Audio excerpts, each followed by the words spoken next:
guys, this is Ankit Saini and you're watching the Mentors Classes। तो आज की इस वीडियो में हम लोग बात करने वाले हैं about the group of units के। तो ग्रुप ऑफ यूनिट्स में हम लोग आज सीखेंगे कि ग्रुप ऑफ यूनिट्स क्या होता है, किस तरीके से हम लोग इसे डिफाइन करते हैं। तो इससे पहले की वीडियोस में हम लोग पहले ही डिस्कस कर चुके हैं कि ग्रुप्स क्या होते हैं, अबेलियन ग्रुप्स क्या होते हैं, और कुछ एग्जांपल्स भी हम लोगों ने देखे थे। और हम लोग ये भी जानते हैं कि एलिमेंट्री प्रॉपर्टीज ऑफ ग्रुप्स क्या होती है। तो जिन लोगों ने वो वीडियोस नहीं देखी है तो वो हमारी प्लेलिस्ट में जाकर उन्हें देखें। और I suggest them to see the videos because if you see the videos, the previous videos, then all the content I am going to teach here will be very clear to you. ठीक है, तो हम लोग start करते हैं एक group से जिसको हम पहले ही पढ़ चुके हैं, जिसको हम डिनोट करते हैं ZN से। और क्या बताते हैं भाई, ZN के अंदर एलिमेंट होते हैं 0 से स्टार्ट कर कर n-1 तक के सारे इंटीजर्स इस ZN के अंदर होते हैं। और हम लोग ये भी जानते हैं कि ये क्या होता है, एक ग्रुप होता है और इसका बाइनरी ऑपरेशन होता है एडिशन मॉड्यूलो n। यहाँ तक हम लोग जानते हैं।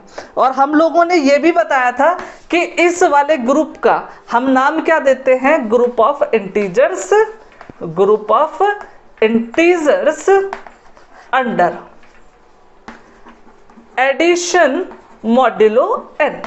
ठीक है, अंडर एडिशन मॉड्यूलो n। ठीक है, एग्जाम्पल की बात करें, देखो जैसे मैं कंसीडर कर लेता हूं एक सिंपल सा एग्जाम्पल। देखो जैसे मैंने लिखा Z7। ठीक है, Z7 का मैंने एलिमेंट लिखेंगे तो 0 होगा, 1 होगा, 2 होगा, 3 होगा, 4 होगा, 5 होगा, 6 होगा। ठीक है, इसके अंदर ये 6 एलिमेंट होंगे। ठीक है, और ये क्या होगा, एक ग्रुप होगा अंडर एडिशन मॉड्यूलो 7। ठीक है, अच्छा इस ग्रुप की अगर मैं बात करता हूं तो पता है इन ग्रुप्स में एक स्पेशल फैक्ट ये है कि भाई सारे ग्रुप्स में जो भी बाइनरी ऑपरेशन है उस ग्रुप का, उसके रिगार्डिंग हर एक एलिमेंट का इनवर्स एग्जिस्ट करता है। ऐसा इनके साथ भी है, बट स्पेशल फैक्ट ये है कि इस ग्रुप के, ठीक है, बाइनरी ऑपरेशन की बात करें तो इसका बाइनरी ऑपरेशन क्या है, एडिशन मॉड्यूलो n। ठीक है, लेकिन फिर भी इसके अंदर कुछ ऐसे एलिमेंट होते हैं जिनका कि मल्टीप्लिकेटिव इनवर्स भी एग्जिस्ट करता है। ठीक है, एग्जाम्पल के लिए जैसे मैं Z7 की बात करूं तो Z7 में देखो एक एलिमेंट है 3। तो अगर मैं 3 इंटू 5 करता हूं तो 3 इंटू 5 हो जाएगा 15। और अगर इसे मैं मॉड 7 से रिड्यूस करूं तो कितना आएगा, 1। तो इसका मतलब 3 इंटू 5 को मैं क्या लिख सकता हूं, 1। और 1 क्या होती है, आइडेंटिटी होती है किसकी, मल्टीप्लिकेशन की। इसका मतलब क्या हुआ कि 3 का इनवर्स क्या है, 5 है। और हम इसे ऐसा बोलेंगे कि 3 का मल्टीप्लिकेटिव इनवर्स 5 है। इसका मतलब हमने क्या देखा कि भाई Z7 जो है वो क्या है, ग्रुप है अंडर एडिशन मॉड्यूलो 7। लेकिन फिर भी इसके अंदर एक ऐसा एलिमेंट है जिसका कि मल्टीप्लिकेटिव इनवर्स एग्जिस्ट कर रहा है। तो ZN के अंदर, ठीक है, इस ZN के अंदर जितने भी ऐसे एलिमेंट होते हैं जिनका कि मल्टीप्लिकेटिव इनवर्स एग्जिस्ट करता है, उन सारे एलिमेंट्स को हम लोग बोलते हैं यूनिट्स इन ZN। ठीक है, तो क्या मतलब देखा हमने यूनिट्स का कि भाई यूनिट्स का मतलब होता है ऐसे एलिमेंट्स, किसके एलिमेंट्स, ZN के। तो ZN के ऐसे एलिमेंट जिनका कि मल्टीप्लिकेटिव इनवर्स एग्जिस्ट करता है, उन्हें हम लोग क्या बोलते हैं, यूनिट्स। तो डेफिनेशन लिख देते हैं, क्या होगी डेफिनेशन। ठीक है, किसकी डेफिनेशन है, यूनिट्स की। तो यूनिट्स की डेफिनेशन क्या है, देखिए, an element A belonging to ZN is called a unit if it has a multiplicative inverse। multiplicative inverse, ठीक है। तो अगर किसी भी एलिमेंट का Zn के किसी भी एलिमेंट का मल्टीप्लिकेटिव इनवर्स एग्जिस्ट करता है तो उसे हम लोग क्या बोलेंगे, यूनिट। एग्जाम्पल की बात करें तो अभी हमने देखा था एग्जाम्पल, देखो क्या है कि भाई इन Z7, अगर Z7 की बात करें तो Z7 क्या था, हमने देखा था 0 1 2 3 4 5 6, इसको हम लोग बोलते हैं Z7। 3 has a multiplicative inverse, तो 3 का हम लोगों ने एक मल्टीप्लिकेटिव इनवर्स देखा था और वो मल्टीप्लिकेटिव इनवर्स क्या था, 7 था, इनवर्स 7। इसका मतलब क्या है कि भाई 3 का मल्टीप्लिकेटिव इनवर्स है, और क्योंकि 3 का मल्टीप्लिकेटिव इनवर्स है इसका मतलब क्या होगा, 3 इज ए यूनिट। ठीक है, तो 3 एक यूनिट हो जाएगा किसके अंदर, इन Z7। ठीक है, तो भाई अब बात आती है, यूनिट तो हम लोग समझ गए, तो अगला क्वेश्चन ये आता है सिंपल सा जो माइंड में आ सकता है कि भाई हमें ये तो पता चल गया कि अगर Zn है, ठीक है, Zn के अंदर यूनिट्स तो होंगे। ठीक है, अब बात आती है क्या हर एक Zn के अंदर यूनिट होना जरूरी है। ठीक है, एक क्वेश्चन तो ये हो गया। अब दूसरा क्वेश्चन आता है, चलो मान लिया जरूरी है तो मिनिमम कितने यूनिट्स होने चाहिए किसी भी ग्रुप में। ठीक है, तो ये सारी चीजें डिस्कस करेंगे। ठीक है, तो सबसे पहला क्वेश्चन हम पुटअप करते हैं कि भाई क्या ऐसा जरूरी है कि हर एक ग्रुप में यूनिट हो, तो जी हाँ, हर एक Zn में ग्रुप जो है उसके अंदर एटलीस्ट एक यूनिट तो है ही। कौन सा यूनिट है, वो होता है 1। ठीक है, और एक और यूनिट उसके अंदर हो सकता है n-1 अगर n क्या हो, ग्रेटर देन और इक्वल टू 3 हो।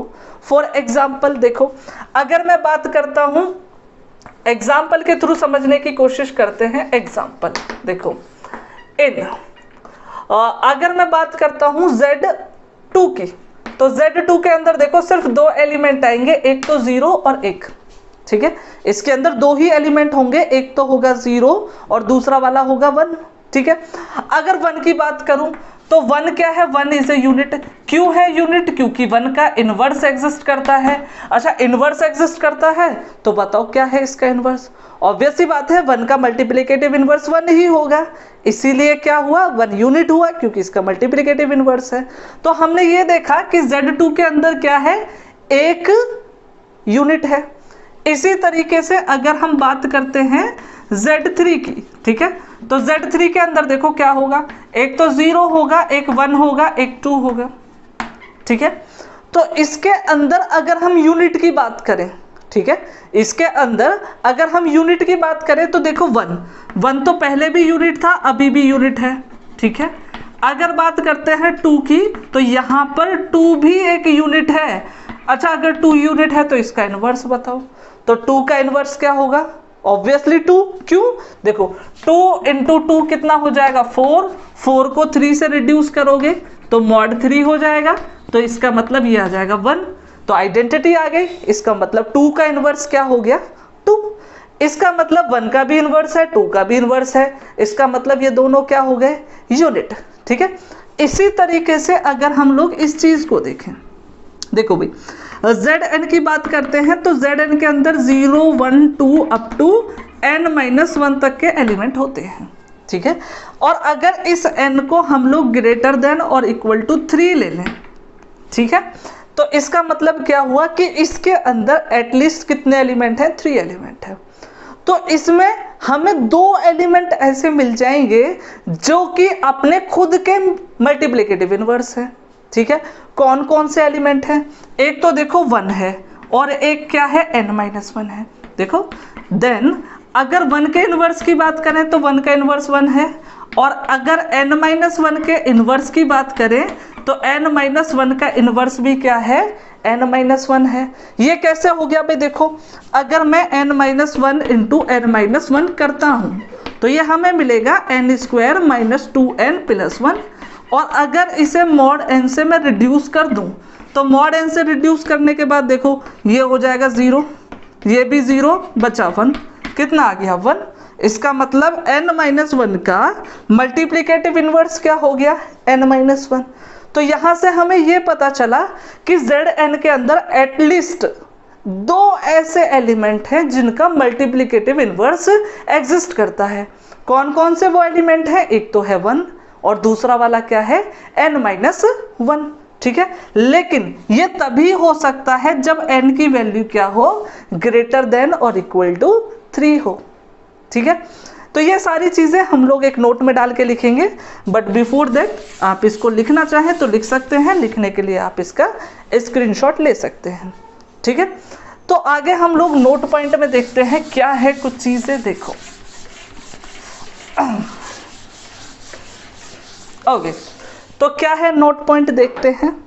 नोट नंबर 1 देखो क्या है।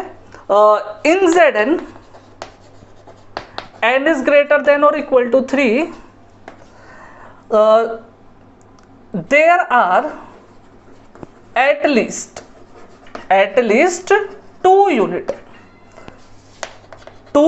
units। और कौन कौन सी यूनिट्स होती है? नेमली 1 and n-1। यही तो देखा था कि अगर Zn की बात करें n ग्रेटर देन और इक्वल टू 3 है तो इसके अंदर एटलीस्ट 2 यूनिट तो होंगी, एक तो 1 और दूसरी क्या होगी? n-1। इसके बाद एक चीज और हमने देखी थी, नोट नंबर 2 में डाल देते हैं उसे। क्या देखी थी? कि अगर Z3 की बात करते हैं तो उसके अंदर 2 यूनिट है, वो तो इस केस में ही आ जाएगा क्योंकि इसमें n ग्रेटर देन और इक्वल टू 3 है। लेकिन जैसे ही Z2 के अंदर जाते हैं तो उसके अंदर हमें सिर्फ एक ही यूनिट मिलती है, वो क्या है? 1। ठीक है, तो हम क्या लिखेंगे? In Z2 there is only 1 unit. ठीक है, तो Z2 के अंदर क्या है? सिर्फ एक ही यूनिट है और वो भी क्या है? नेमली 1। और एक ऐसा भी ग्रुप एग्जिस्ट करता है जिसके अंदर एक भी यूनिट नहीं होती, उसे डाल देते हैं हम नोट 3 में। वो क्या है? Z1 मतलब कि 0 हैज नो यूनिट। इसके अंदर कोई भी यूनिट नहीं होती, कोई भी यूनिट एलिमेंट नहीं होता। ठीक है, अच्छा इसके बाद हम लोग क्या जानना चाहते हैं कि अगर हम Zn की किसी भी 2 यूनिट का प्रोडक्ट फाइंड आउट करें तो प्रोडक्ट फाइंड आउट करने के बाद जो उनका रिजल्टेंट होगा क्या वो भी एक यूनिट होगा? ठीक है, तो जी इस क्वेश्चन का आंसर है हाँ। अगर हम किसी भी ग्रुप Zn की 2 यूनिट को कलेक्ट करते हैं, 2 यूनिट लिए A और B, उन दोनों का प्रोडक्ट हम लोग कर देते हैं तो प्रोडक्ट जो हमें मिलेगा वो भी क्या होगा? एक यूनिट। यही हमारा क्या है? नेक्स्ट रिजल्ट है। क्या है रिजल्ट? देखो, if A and B are 2 units. ठीक है, 2 यूनिट्स और वो भी कैसी? A is not equal to B in Zn, then AB belonging to Zn is also a unit। ये भी क्या होगा? एक यूनिट हो जाएगा कि अगर A और B क्या हैं? यूनिट्स हैं, तो उन दोनों का प्रोडक्ट भी क्या हो जाएगा? एक यूनिट हो जाएगा। अब ये हम लोग प्रूफ कैसे करेंगे? ठीक है, सिंपल सा प्रूफ है, देखो ध्यान से। देखो प्रूफ क्या है? हम लोग क्या करते हैं? कंसीडर कर लेते हैं let A, B belonging to Zn are units. हम लोगों ने ये सपोज कर लिया कि A और B जो है Zn के अंदर जो है वो क्या है? यूनिट्स हैं। तो अगर भाई ये यूनिट्स हैं तो इनके मल्टीप्लिकेटिव इनवर्स भी एग्जिस्ट करने चाहिए, वो भी Zn के अंदर। तो इनके मल्टीप्लिकेटिव इनवर्स को हम लोग सपोज कर लेते हैं। This implies that A and B has multiplicative inverse, तो इनके मल्टीप्लिकेटिव इनवर्स भी होने चाहिए। तो मल्टीप्लिकेटिव इनवर्स भी हम लोगों ने सपोज कर लिए इन Zn से C एंड D। इनके मल्टीप्लिकेटिव इनवर्स मैंने क्या मान लिए? C और D है। C और D मानने का मतलब ये है कि भाई A का इनवर्स तो C है और B का इनवर्स क्या है? D है। अच्छा, अगर A का इनवर्स C है, इसका मतलब AC करूं या फिर CA करूं, मिलेगा तो 1। और अगर b का इन्वर्स d है, इसका मतलब bd करूं या फिर db करूं, मुझे मिलना क्या चाहिए 1। एक चीज तो ये हो गई। चलो, ये तो वो सारी इंफॉर्मेशन हो गई जो हमने सपोज की थी। अच्छा, इसके बाद जो हमें प्रूव करना है वो है कि AB भी क्या है, यूनिट है। अब इसे किस तरीके से प्रूव करेंगे हम, देखो अगर मुझे प्रूव करना है कि AB यूनिट है तो मुझे ये प्रूव करना पड़ेगा कि AB का मल्टीप्लिकेटिव इनवर्स है। अब ये प्रूव करने के लिए देखो हम लोग क्या करते हैं, देन हम लोग क्या देखते हैं, देन S, देखो ये C और D क्या है, मल्टीप्लिकेटिव इनवर्स है Zn के अंदर। इसका मतलब C और D क्या होंगे, Zn के अंदर होंगे। इसका मतलब अगर मैं इन दोनों का प्रोडक्ट करता हूं तो ये भी Zn के अंदर आएगा, ऑब्वियस सी बात है। क्यों, क्योंकि दोनों नंबर का प्रोडक्ट किया। मान लो ये n से बड़ा भी हो गया तो हमें n से रिड्यूस करना पड़ेगा, मॉड n को ऑपरेट करना पड़ेगा। तो मॉड n ऑपरेट करने के बाद डेफिनेट सी बात है ये Zn के अंदर तो आ ही जाएगा, ठीक है। अच्छा, इसके साथ साथ DC भी क्या होगा, Zn के अंदर होगा। तो हमारा मतलब है सिर्फ इस DC से, ठीक है। अब इस DC का क्या प्रॉफिट है ये हमें देखना है। देखो अगर मैं देखता हूं AB का प्रोडक्ट इस DC के साथ तो क्या मिलेगा, देखो अगर मैं इसको ऐसा लिखूं, एसोसिएटिविटी यूज करके ABD लिख दूं और फिर C लिख दूं। अब देखो BD की वैल्यू कितनी है भाई, BD की वैल्यू है 1, तो इसका मतलब ये हो जाएगा AC, और AC की वैल्यू भी कितनी है, AC की वैल्यू भी 1 है। इसका मतलब क्या हुआ, अगर मैं इन दोनों की इस तरीके से मल्टीप्लाई करता हूं तो मुझे क्या मिला 1, ठीक है। ऑल्सो अगर मैं इस तरीके से मल्टीप्लाई करूं कि DC को पहले लिख लूं AB को बाद में, तो क्या मिलेगा भाई, इसे लिख सकते हैं DCAB, ठीक है। अब देखो CA की वैल्यू कितनी है, CA की वैल्यू तो 1 है। इसका मतलब ये बचेगा DB, और DB की वैल्यू भी कितनी है, 1 है। इसका मतलब इन दोनों एलिमेंट का प्रोडक्ट में किस तरीके से भी कैलकुलेट करूं मुझे हमेशा क्या मिल रहा है, 1।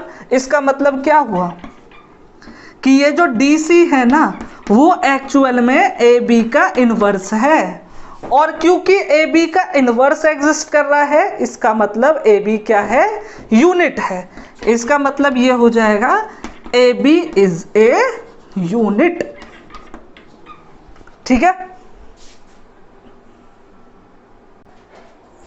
तो हम लोगों ने देखा कि अगर हम Zn की दो यूनिट्स की बात करें, उनका प्रोडक्ट करें, तो रिजल्टेंट जो मिलेगा वो भी क्या होगा, एक यूनिट होगा, ठीक है। अच्छा, इन यूनिट्स का यूज क्या है, अब आती है इस बात पर टॉपिक। तो क्या है, देखो अगर Zn हमारे पास है, हम उसके जितने भी यूनिट्स हैं उन सब को एक साथ कलेक्ट कर लें। कलेक्ट करने के बाद उसके ऊपर एक बाइनरी ऑपरेशन डिफाइन कर दें, वो भी क्या, मल्टीप्लिकेशन मॉड्यूलो n। तो इस तरीके से जो भी एल्जेब्राइक स्ट्रक्चर हमें मिलेगा वो क्या होगा, एक ग्रुप होगा अंडर मल्टीप्लिकेशन मॉड्यूलो n, और इस ग्रुप को हम लोग बोलते हैं group of units under multiplication modulo n। तो लिखें, कर देंगे। इसके बाद लिखने के लिए आप स्क्रीनशॉट ले सकते हैं।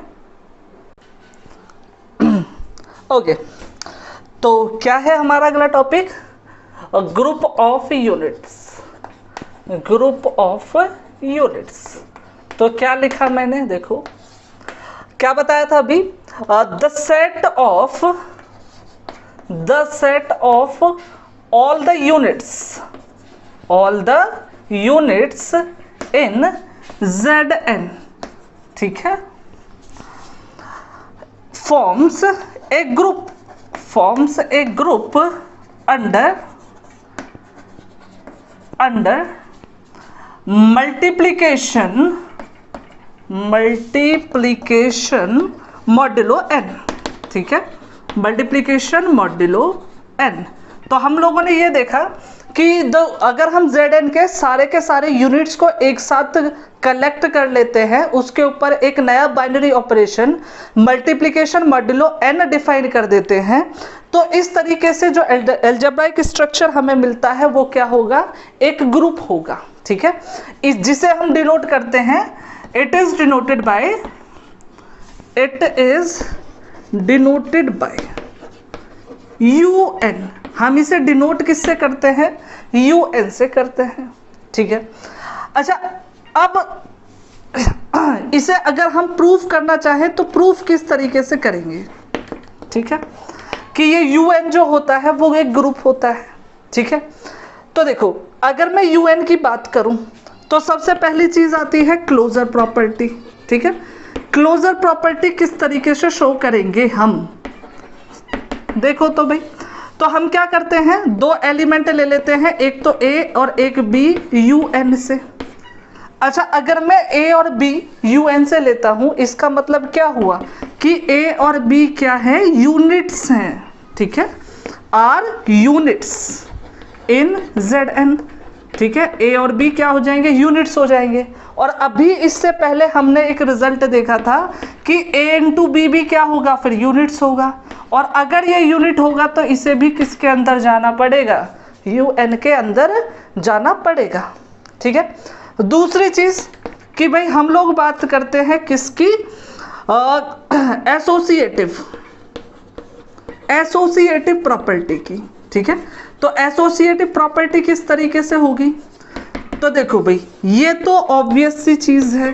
किस वजह से ऑब्वियस है? देखो, हम लोग ये जानते हैं कि जो एसोसिएटिव प्रॉपर्टी होती है ना, वो होती है बाइनरी ऑपरेशन के रिगार्डिंग प्रॉपर्टी। इसका मतलब बाइनरी ऑपरेशन अगर किसी सेट के ऊपर एसोसिएटिव है तो वो हर सेट के ऊपर एसोसिएटिव होगा। फॉर एग्जाम्पल देखो, मल्टीप्लिकेशन की हम लोग बात कर रहे हैं, इसका मतलब मल्टीप्लिकेशन यहाँ भी क्या होगा? एसोसिएटिव। इसी वजह से यहाँ पर एसोसिएटिव को मैंने क्या लिखा? ऑब्वियसली सेटिस्फाई है, ठीक है। इसके बाद जो बात आती है वो आती है थर्ड प्रॉपर्टी की, और थर्ड चीज जो होती है वो होती है एग्जिस्टेंस ऑफ आइडेंटिटी। अब ये किस तरीके से हम लोग प्रूफ करेंगे?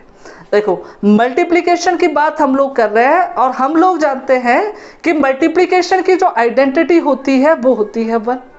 अब हमें ये शो करना पड़ेगा कि 1 UN के अंदर है, और 1 UN के अंदर तभी आएगा जब 1 क्या हो? यूनिट हो, क्योंकि UN से हम लोग क्या डिनोट करते हैं? The set of all the units, ठीक है। और हम लोग ये जानते हैं, देखो भाई क्लियरली, अगर मैं 1 की बात करूं तो 1.1 क्या होता है? 1। इसका मतलब क्या है? 1 हैज ए मल्टीप्लिकेटिव इनवर्स। तो 1 का मल्टीप्लिकेटिव इनवर्स होता है, और क्या होता है? ये खुद मल्टीप्लिकेटिव इनवर्स, ठीक है। तो जो कि ये खुद है, इसका मतलब 1 का मल्टीप्लिकेटिव इनवर्स होने की वजह से ये यूनिट होना चाहिए, और अगर ये यूनिट है तो डेफिनेट सी बात है इसे UN के अंदर होना ही पड़ेगा। इसका मतलब भाई UN के अंदर आइडेंटिटी भी आ गई।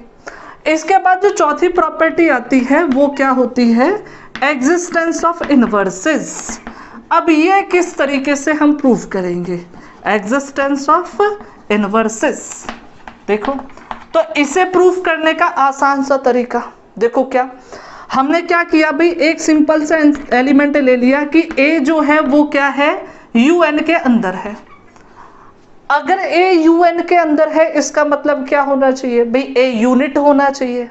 और अगर A यूनिट है, इसका मतलब क्या है कि A का मल्टीप्लिकेटिव इनवर्स भी किसके अंदर होना चाहिए? ZN के अंदर होना चाहिए, ठीक है। ZN के अंदर इसका मल्टीप्लिकेटिव इनवर्स A इनवर्स पहुंच गया, ठीक है। अब मैं बात करता हूं इस एलिमेंट के इनवर्स के बारे में। अब देखो, अगर मैं A इनवर्स का इनवर्स देखता हूं तो ये हम लोग सीख चुके हैं एलिमेंट्री प्रॉपर्टीज ऑफ ग्रुप्स में। क्या देखा था कि A इनवर्स का इनवर्स अगर हम करते हैं तो हमें मिलता है A, और A ऑब्वियसली ZN का एलिमेंट है। इसका मतलब हमें ये पता चला कि A इनवर्स का भी एक मल्टीप्लिकेटिव इनवर्स है, जो कि क्या है? A है, और वो ZN के अंदर है। इसका मतलब क्या हुआ कि A इनवर्स का मल्टीप्लिकेटिव इनवर्स है, इसका मतलब ये एक यूनिट है। तो हमने ये देखा कि UN का कोई एलिमेंट है A, तो उसका मल्टीप्लिकेटिव इनवर्स भी UN के अंदर होना चाहिए। इसका मतलब क्या हुआ कि UN भाई इनवर्सेस के अंदर क्या है? क्लोज्ड है। इसीलिए हम लोग क्या लिखेंगे कि UN जो है वो क्या है, एक ग्रुप है। ठीक है, ऑब्वियस सी बात है कि यहाँ पर जो मल्टीप्लिकेशन हम लोग डिफाइन कर रहे हैं, क्योंकि ये बेसिकली इंटीजर्स का मल्टीप्लिकेशन है तो कम्यूटेटिव तो होगा ही, इसीलिए ये UN जो होता है ये होता है एक multiplicative group under multiplication modulo n, जिसे हम बोलते हैं कम्यूटेटिव ग्रुप और अबेलियन ग्रुप। ठीक है, एग्जाम्पल के थ्रू समझने की कोशिश करते हैं, एक दो एग्जाम्पल ले लेते हैं, बट बिफोर दैट लिखने के लिए आप स्क्रीनशॉट ले सकते हैं। ओके, तो एक सिंपल सा एग्जाम्पल कंसीडर करते हैं। देखो एग्जाम्पल क्या है, देखो अभी हम लोगों ने बात करी थी Z7 के बारे में। ठीक है, Z7 को क्या लिखा था, 0 1 2 3 4 5 6 होता है। ठीक है, तो अगर मैं इसके यूनिट्स की बात करूं तो इसके अंदर जो यूनिट्स होंगे वो क्या क्या होंगे, देखो एक 1, एक 2, एक 3, एक 4, एक 5 और एक 6, ये सारे के सारे क्या होंगे, यूनिट्स होंगे। ठीक है, अब इन यूनिट्स का अगर मैं सेट बना देता हूं तो बनेगा U7, और इसको लिखेंगे तो क्या आएगा 1 2 3 4 5 6। ठीक है, तो इस तरीके से हमें जो सेट मिला ये क्या होगा, एक ग्रुप होगा। ठीक है, अंडर मल्टीप्लिकेशन मॉड्यूलो 7। ठीक है, अच्छा इन ग्रुप्स के साथ अभी तक जो हमने डेफिनेशन देखी उसके साथ प्रॉब्लम क्या है, देखो जैसे कि Z7 था, इसके लिए मैंने सारे एलिमेंट्स लिखे हुए हैं। अब मैंने क्या किया, इसके सारे यूनिट्स मैंने लिख दिए 1 2 3 4 5 6। अब भाई मुझे तो पता था इसीलिए मैंने लिख दिया यूनिट्स ये हैं, सिंपली जल्दी लिख दिया।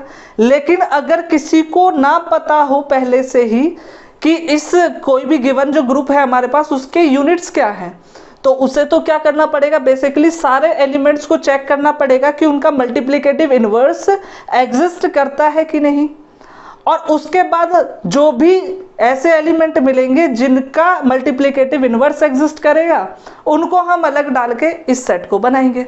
तो इसमें लगता है बहुत ज़्यादा टाइम और बहुत ही ज़्यादा एफर्ट। ठीक है, तो इसको कम करने के लिए हम एक चीज़ और डिफाइन करते हैं जिसको हम लोग क्या बोलेंगे, डेफिनेशन, वो भी अल्टरनेटिव। क्या है अल्टरनेटिव डेफिनेशन, देखो अगर मैं UN की बात करता हूं तो UN को हम इस तरीके से भी डिफाइन करते हैं। भाई UN का मतलब है वो सारे इंटीजर्स। ठीक है, वो सारे integers belonging to we can say n, वो सारे positive integers which are less than n। ठीक है, वो सारे पॉजिटिव इंटीजर्स जो कि लेस देन n हो और को प्राइम हो n के साथ, मतलब कि जिनका GCD क्या हो, n के साथ जिनका GCD 1 हो। तो इस रिप्रेजेंटेशन की हेल्प से हम सिंपली UN को कैलकुलेट कर सकते हैं। फॉर एग्जाम्पल देखो, जैसे मैं इसकी हेल्प से इस U7 को ही कंसीडर करना चाहता हूं। देखो Z7 अभी हमने लिखा था 0 1 2 3 4 5 6 होता है। ठीक है, अच्छा U7 की बात करें तो बाय डेफिनेशन क्या होना चाहिए, देखो x बिलोंगिंग टू n, मतलब वो सारे पॉजिटिव इंटीजर जो कि क्या हो 7 से छोटे हों, x इज लेस देन 7, और जिनका कि GCD क्या हो 7 के साथ 1 हो, वो सारे एलिमेंट लिखने हैं। ठीक है, तो 1 के साथ GCD देखो किस किस का 1 है, देखो 0 का 7 के साथ GCD 1 तो होता नहीं, छोड़ो 1 का 7 के साथ GCD कितना होता है 1, तो 1 आ जाएगा। 2 का 7 के साथ GCD कितना होता है 2, GCD मतलब SCF, तो ये भी आ जाएगा। 3 का SCF देखोगे 7 के साथ वो भी 1, तो 3 भी आ गया। 4 का SCF देखोगे 7 के साथ वो भी 1, तो ये भी आ गया। और अगर 5 का SCF देखोगे 7 के साथ तो वो भी 1, और 6 का SCF देखोगे 7 के साथ तो वो भी 1, तो U7 आ जाएगा इतना। ठीक है, दूसरा एग्जाम्पल लेकर चलते हैं। देखो कि भाई अगर हम बात करें किसकी, हम लोग बात कर लेते हैं U10 की, तो U10 के अंदर कौन कौन से एलिमेंट होंगे, तो U10 का मतलब बेसिकली बाय डेफिनेशन होगा क्या कि वो सारे पॉजिटिव इंटीजर जो कि 10 से तो छोटे हों और जिनका GCD 10 के साथ कितना हो, 1 हो, 10 के साथ कितना हो, 1 हो, उनको हम रखेंगे किसके अंदर, U10 के अंदर। तो देखो भाई, तो पहले इंटीजर से स्टार्ट करते हैं 1 से। क्या 1 का 10 के साथ HCF मतलब GCD 1 है? जी हाँ, तो यहाँ 1 आ जाएगा। अगर 2 की बात करें तो 2 और 10 का GCD मतलब HCF होता है 2, इसका मतलब इसके अंदर 2 तो नहीं आएगा क्योंकि HCF होना चाहिए 1, ठीक है। तो अगर 3 की बात करें तो 3 और 10 का HCF होता है 1, मतलब 3 आ जाएगा। 4 और 10 का HCF होता है 2, तो वो नहीं आएगा। 5 और 10 का HCF होता है 5, तो 5 भी नहीं आएगा। 6 और 10 का HCF होता है कितना, 2, वो भी नहीं आएगा। 7 और 10 का HCF होता है 1, इसका मतलब 7 इसके अंदर आएगा, ठीक है। 8 की बात करें तो 8 और 10 का HCF होता है 2, वो नहीं आएगा। 9 की बात करें तो 9 और 10 का HCF होता है 1, इसका मतलब 9 इसके अंदर आएगा, ठीक है। और 9 से आगे जाएंगे भी नहीं क्योंकि हमें 10 से छोटे इंटीजर चाहिए थे, सारे ले लिए, 9 उसका मतलब लार्जेस्ट इंटीजर हो गया। तो इस तरीके से ये जो अल्टरनेटिव डेफिनेशन हमने UN की लिखी, इसकी हेल्प से हम UN को, U10 को, U12 को, U7 को, किसी को भी इजीली लिख सकते हैं, ठीक है। तो आज जो कुछ भी देखा, हमने देखा था किसके बारे में, ग्रुप ऑफ यूनिट्स के बारे में, ठीक है। तो नेक्स्ट वीडियो में हम लोग बात करेंगे आगे के कुछ प्रॉपर्टीज के बारे में। तब तक के लिए धन्यवाद।